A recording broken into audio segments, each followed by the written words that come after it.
All right, welcome into another Sunday special here at Ice Time Hockey Southwest. We're sitting here at the beautiful ice complex, we're going to call it, at AZ Ice Gilbert.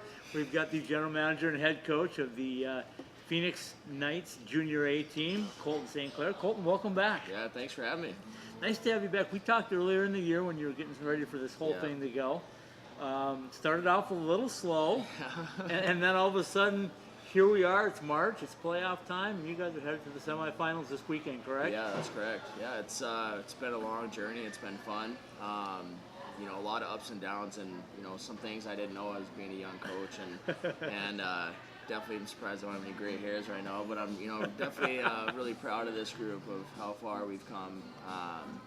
It's been a long process, but it's starting to pay off now for everyone. Let's talk about that process. Before you and I talked in the summertime last year, you hadn't even had a team yet. You were just basically putting things together. Yeah. You get off to a really rough start, right? Yeah.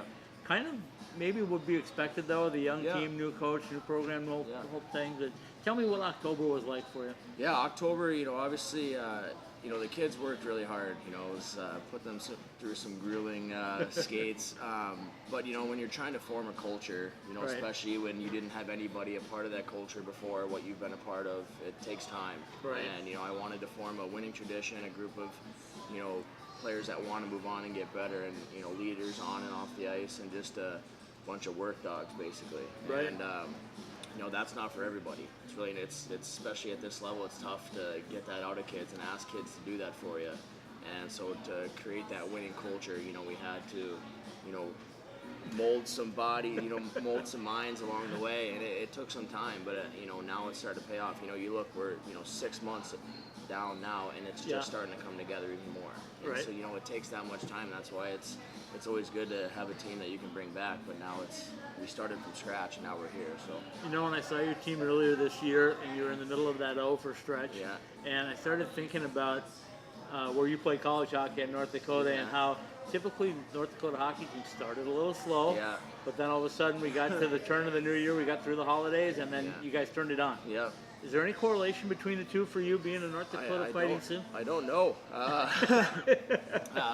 My last year at North Dakota, we were consistent throughout the whole year. Right. We started winning at the start.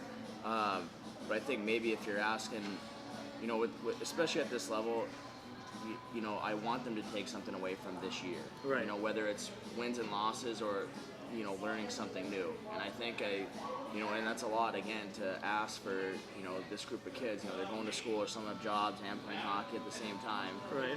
And it took time for them to realize, hey, this is what it takes every time to win. And, taught them a bunch of new forechecks, all that stuff.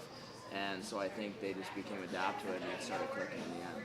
Talk a little bit about the process when you go through from starting in October, like you say, with the new kids. So what is that process like? How many times are you guys on the ice? How much time do you get to work with them? Yeah, at the start, before we were playing games, we would practice about 5 times a week. And then we started getting into our season. We practiced 3 times and then play 3 times a week. So we're on the ice 6 times. It gets tiring on the body. But at the same time, it's part of it. It's part of the game.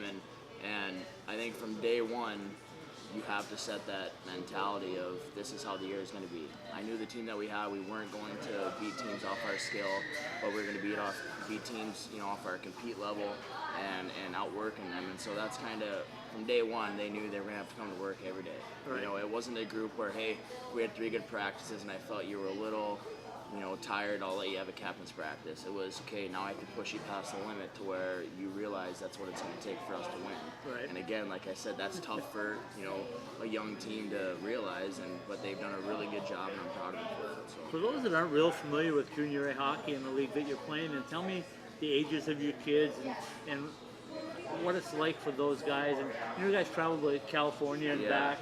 So tell me a little bit about the league itself.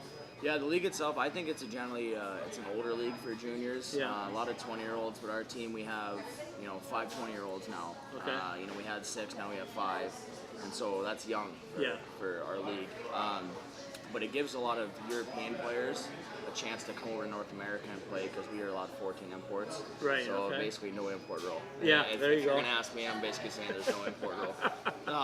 But so it kind of gives gives people a good opportunity, especially, I wanted to take kids this year that, 99 birth year, 99, 98, where Right. they have a, 2, years left of juniors, and they can learn from me and go somewhere else. Right. And, most of the kids actually want to come back and all that, so, that's That's a great. good thing, Yeah, right? that's a great thing, but at the same time, if they want to go ahead, I'm not going to fault them for it. So, it's just kind of one of those things where, like I think Long Beach has, 14 or 15, 20-year-olds. So Really? we have 5, so it's tough. That's why at the same time it's nice to have a veteran team, but you also want to, so next year I could have 16 kids coming back. Right. So it's good to have a young veteran team next year. Yep. So it kind of, but I think, the older you are in this league, the more successful that you are, but it's good to find a way around that and kind of give hope to some of these younger players. All right, we're going to take a quick break. We're going to come right back, and we're going to talk about the turnaround. And if you can tell me what brought you from an offer to the team now that's battling in the semifinals, okay? Absolutely. We'll be right back with more with Colton St. Clair. In today's odor elimination, sanitizing, and deodorizing market, air spaces and fabrics are treated with very aggressive, highly toxic, and often very dangerous but cheap chemical-based solutions. These chemicals have harmful residues and pollutants that can impact your health and the well-being of those around you. This is the bad news. The good news is there's something better. That something is OxyPal. OxyPal is a fast-growing company based in Phoenix, Arizona, with franchises opening across North America. OxyPal has developed a way to eliminate, not mask or disguise, all organic-based odors in any airspace or on any fabric surface with ozone, also called trioxygen. Ozone is present in the atmosphere, and it is what protects our planet, our environment, and every living thing on Earth. Through years of research and development, OxyPal has perfected a way to harness and apply this powerful solution to purify airspaces and fabric surfaces safely and effectively, eliminating all organic bacteria, viruses, mold, fungi, and allergens on the molecular level. OxyPal has designed and perfected many next-generation and evolutionary alternative products and services safe for people, pets, and our planet. The solutions offered by OxyPal are stronger, safer, non-toxic, and a great value. Visit our website and online store today at www.oxypal.com. On our website, you can make a service appointment, buy products, or learn more about us and our great franchising opportunities. All right, we're coming back. It's another Sunday special at Ice Time Hockey Southwest. Colton St. Clair is still here with us, and now he's going to tell us what he did, what the secret potion was, buttons he pushed. How did he turn this team from an 0 for 14 or 15? To where we are now, which is almost 500, right? I think we're right at 500 now, and then we're 2-0 in playoffs. Okay, and what's the magic secret? I stuck to it, and no, it's not all me. It's really not. It's the, you got to think with the young team that we have when you start 0-15, right? And that can bring a team down, and you can lose a lot of hope, and you can fold, throw in the towel right away. But our guys, they've stuck to it. They believe, and now we're battling the semifinals for the Western Division in our playoffs. So it's I'm really proud of these guys, and it just shows the character that they have. But as far as my standpoint goes, I was under a lot of stress. I was bet you were. Kid that just got off, win a national championship from North Dakota, and I come here and I have an 0-15 team. Does this guy even know what hockey is? And so I felt a lot of pressure, but at the same time, these guys had my back, and I called some old coaches that I played under, and they just said, hey, you were a good player, you battled, so stick to your instincts and continue with the process. Eventually it'll work its way out. You'll tweak little things here and there, obviously, but for the most part, I just stuck with that, outwork our opponent mentality, and once we got that first win, it was like a big, weight lifted off our shoulders, and it just kind of started rolling uphill from there.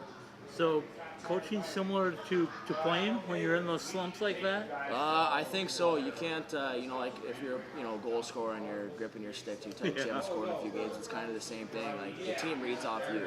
Right. Like I'm pretty intense when I coach, but that's the way I played. But I feel like with our team, we have to be intense going into games, or we're not going to be as successful. Right. So I'm intense, a lot of times around them. It's not, it's just to help prepare them. but at the same time, they feed off my reaction. So if I'm, you know, panicking, or if they see me stop watching video and I quit on them, they're going to quit on me as well. So you got to stick with them and know that they believe, you believe in them, and they're going to show the same back. And I think that was a big thing. You know, I just went in with the mentality of, hey, let's get better every day. We know we're better than this, and it was really 4 to 5 minutes each game that we let down, and that's what cost us. Right. And so, you know, being a young team mentally, we had to figure out a way to fix that. And it was, you know, situational awareness. Hey, if you're in trouble here, let's gain zones instead of, well, I'm going to stick handle and toe drag through these 6'3" defensemen. You know, the puck's going to end up in the back of our net. And so, you know, I was really hard on them for a while on that, and then, you know, found different ways to approach them on how they can understand better. I think that was just the big thing. And like I said, just totally believe in them. That was a big part. So you got the first win. Yeah. Remember the day? I don't remember the day. It was against San Diego, though. Right. It was here, so that was good. It was a at home win, Yeah, it was right? at home. Yeah. What was it like in the locker room after? Could you tell that the guys had really seen that monkey off their back? Yeah. Well, the weekend before, we played Superior in Superior, and first game, you know, we lost, I think by a goal or two. They got an empty netter, I believe. Okay. Second game, we had the lead, blew it, and lost in overtime. Same thing with the third game. Okay. So we lost those last 2 games in overtime. So right there, they already get a sniff of what it's like to win. And then they also, I think that was the best weekend for our team. Right. We should have beat them. And nothing against them. They're a great team. They're doing well now.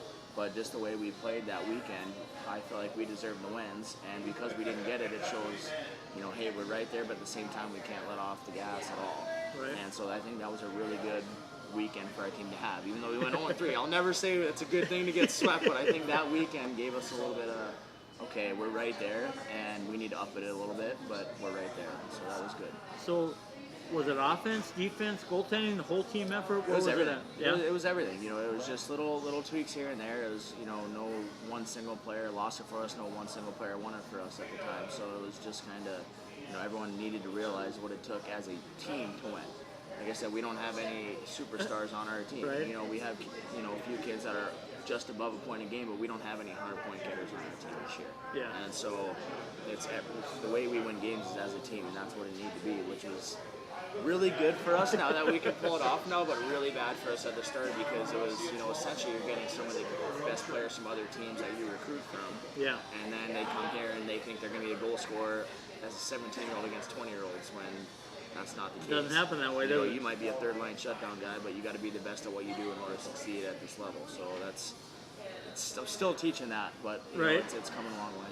So you see that 0-4 record, and you start plugging along, right? And all of a sudden you get on a little win streak, start getting more wins and losses, and that's how you get back towards 500. Was that the goal? Hey, we want to try to get towards 500. We want to be in a certain spot when we get to the playoffs. What was your mentality at that point? At the start of the year, I didn't really want to emphasize on the wins-loss because I had a feeling something like that. I didn't know it was going to be that drastic. And so I really just want to emphasize on getting better every day. I still say before every practice, let's get better today. And then once we were close to the 500, then I said, hey, our goal should be now to get back to 500 from where we started. I think that'd be a great accomplishment for our team. And then obviously playoffs. You know, you can't win any hardware unless you make playoffs. Yeah, exactly. And so and you know, we kind of in our locker room we really preach on, hey, let's be the Knights team to turn this place around and help out, you know, some Arizona kids that have can make it elsewhere, and let's create a winning program.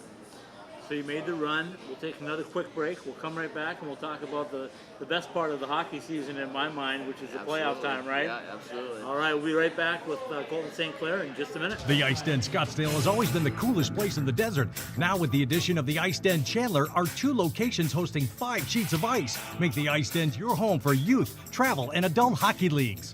Our nationally recognized Learn to Skate programs offer world-class instruction for skaters of all ages. Our pro shop features equipment and apparel with the top hockey and figure skating brands. 18 Degrees Express with the Chili Bean Cafe make the Ice Den the perfect place to host your next birthday party or special event. Visit us online at coyotesice.com. We need you. We need you. We need you to support Wildcat hockey. The Wildcats are back in action, and it's time to show your U of A pride at the TCC Arena. Please call for tickets or come to the TCC box office. U of A hockey is affordable and fun for the entire family. We need you. We need you. We need you to support U of A Wildcat hockey. All right, we're back to wrap up another episode of our Sunday special here at Ice Time Hockey Southwest. Now we're going to talk about the fun part of hockey. I like to call it, when the seedings came out in the NCAA yesterday, I call it the real March Madness, right? Yeah, absolutely. But we're talking Junior A playoff hockey, and I know you guys are excited. You already got one series right under your belt. Yeah. You got another one coming up this weekend in Long Beach, so tell us a little bit about this weekend, what your plans are, what you expect. Yeah, again, like I said, it's not going to be pretty for us, especially on the road in playoffs. You're not going to win pretty games. Right. You got to find a way to sacrifice, and it might take a puck to the teeth that gets out, and you get a guy for going on a breakaway. But I think the more simple we play this weekend, and the better team game we play, obviously that's going to give us a greater chance to win. But it's going to take everybody. I'm going to need my fourth line for energy. Hitting everything that moves, staying out of the box. I'm going to need my big guys to show up. And it's just kind of one of those things in playoffs. You need everybody. You should be polished now at what you do, and you should know what kind of player you are. So you just need to intensify it a little bit and get that going. Tell me a little bit about some of the players on your team. Tell me about first your offensive leaders. Who are the guys that are getting it done for you now offensively? Yeah, our captain Mike Caravella, on and off the ice, he's been great for us all year. He's a 20-year-old. He's just quietly very effective for us. He puts up points. He's a little over a point a game, but he's not flashy. He's just a really smart player, gets it done. Runas Permejo, he's a 20-year-old. He's flashy. Right. He's the flashy. Likes to make the fancy plays. He's very, very good for us. He's a tough guy too. He just plays hard all the time, and I love that. And then we got Ian McCollum. He's a 99 birth year. Okay. And yeah, a good player. He works hard, and that's how he gets his goals. It's not anything flashy. It's just he uses his shot, uses his feet. And then Anthony Mazzanotti, who's by far our biggest goal scorer. I like to call him the Maserati. Yeah, I do. I think he's got 43 for us now. But he set a record this year for the Knights. Right. For goals in the season. And he's a rookie too. He's a 98. And those are my. What's his style? I've seen some video of him, and I saw the one last week, and when he got the game winner, correct, Yeah. for you guys? You tell me what a style is, because I still can't figure it out. No, he gets his goals from his work ethic. It's not buying time and space for himself. It's I'm gonna go with this puck, I'm gonna score this goal, and that's how he gets it done. He'll come up to me and say, "Hey, I'm gonna win this game for us," and next shift he wins the game for us. It's pretty crazy what it's fun to be a part of. The first time I saw a video clip of him, and then I saw him play one game here this year, and when I saw him play, the first thing that came to my mind was finisher. Yeah. The guy can finish it, can't he? He can, yeah. And he proved it again last weekend. Yeah. He'll have a play, and it's nothing against Maz right here, but it's part of hockey. He'll make a mistake, and he'll realize it, but he'll go back out to one up and improve, show that he didn't, mean to make that mistake, which is unbelievable. It's great, and I'm still working with him on, sometimes learning when to simplify it, but the drive and passion he has, it's something real fun to see, be a part of. Everybody wants to talk about the offense. That's why I started off with it. But talk about your defensemen and talk about your goaltending and what you've been getting out of them this year, especially the second half. Yeah, I got on defense Chase Gillespie. He's 97. He's a local kid. He's gone through a lot this year. He's broke his elbow at the start, went through mono right after, or actually his knee right after, and then he got diagnosed with mono. And so he's had a whole bunch of things, and he came up big for us last week and got the scoring started for us on Friday night. And just the things that he's been through shows the character. That nothing bothers him. He'll persevere through anything. But he's a real good two-way defenseman for us, and definitely our leader back there. And he's a guy. He'll get in, he'll mix it up, and at the same time he creates a lot of energy for us. With if we need something. And guys start doing it, he'll get the puck and just skate to the other end if guys aren't breaking it out. And it's, that's nice to have somebody somebody like that, sometimes right? if you can get it all the way down there. If not, but he's just a unbelievable kid, and he's really fun to work with. And then new defenseman we just got, Yuri Hausa. He's more of our simple stay-at-home D-man. Okay. And then Zach Walchuk, he's a good player for us in 97. He's kind of like a Chase, a little two-way with some energy and pretty tough, so it's fun. talk about your goaltenders. Yeah, I've been through a lot of goalies this year, actually. I think I'm at 7 or 8. Wow. Yeah, so weren't cutting it for me or off-ice issues, and so I sent them packing. So where are you at right now? I got Owen Pettin and Rafael Goncalves. That's nicknamed Hoffa. And right now they're pretty similar. They're both still battling for that number 1 spot. And That's nice though, right? Competition. yes and no. You Yeah. know, yes and no. It's nice for a coach to know who your starting goalie is at the end of the season, but at the same time, it's good between them to be competing and for that number 1 spot. All right. Give us the rundown for what you guys have to do to bring a cup back here to the AZ Ice Gilbert. What's this process going to be like? We already talked about you're going to be on the road. Yeah. But spell it out for us, assuming we keep winning along the way here. Yeah, well, we're going to need discipline. No dumb penalties. I believe, if you don't take a dumb penalty in the game, you have a good chance of winning. Right. Our shift lengths are going to be big because I believe we're in arguably the best shape in our division as far as teams go.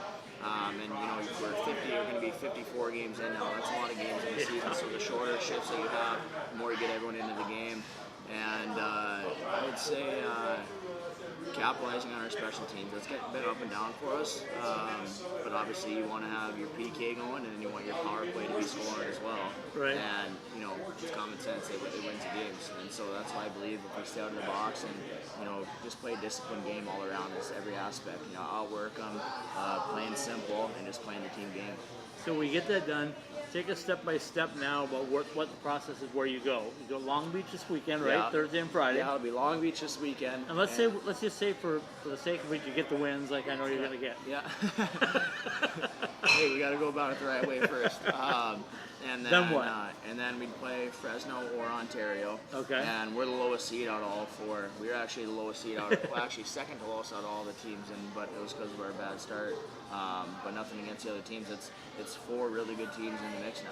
So it's And- 2-game series, right? Yeah, best of 3. Best of 3. Yeah, best of 3. So first win 2, and then we'll either go to Fresno or Ontario if we beat Long Beach. Okay. And then after that, if we win that series, our division finals, then we go to El Paso where the Florida Cup's hosted this year. And that's where it's playing for all the marbles, That's right? right. It's all the marbles there, and it's you never know what can happen once you get there. So Colton, I appreciate your time. thank you for having me on. I appreciate it. Absolutely. Good luck this weekend, of course. you. And good luck bringing it all the way so we can hoist the cup here and have a little party. How about that? That sounds good to me. I appreciate it. Thank you. All right. That's another wrap of a Sunday special here with Ice Time Hockey Southwest. We appreciate Colton St. Clair, and good luck to the Phoenix Junior Knights. Yeah, I appreciate it. Thank you, guys.